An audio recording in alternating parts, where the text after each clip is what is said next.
Бугарија е во паника, откако го обвинија Вајц дека бил подкупен, дека се среќавал само со македонски функционери, користел македонски речник, бил слуга на македонската влада и слично, сега и се пуштија и на еврокомесарката Кос.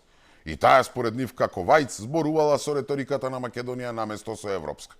Демек зборувала за билатерализација на спорот, кој според нивната најнова реторика бил замислете европски, а не спор меѓу две држави.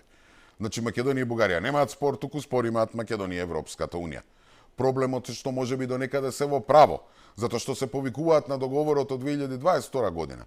Односно, францускиот предлог, кој го прифатија оние профитерите од СДСМ и ДУИ, со кој сами дозволивме од обичен спор меѓу две држави, тој да стане дел од нашите преговори со ЕУ. Мислам дека со ова темпо со која почнаа да ги таргетираат еврофункционерите, Бугарија на крајот ќе се скара со цел Брисел, па дури и со чистачките во Европската комисија.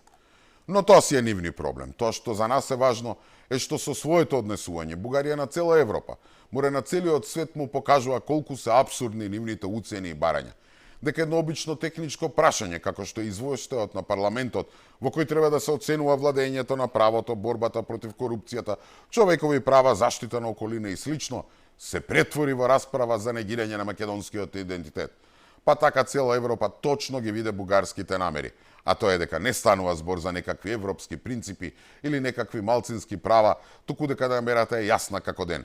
Бришење на македонскиот идентитет и на неговиот историски континуитет. Затоа не е важно кога и дали воопшто ќе биде усвоен овој извештај.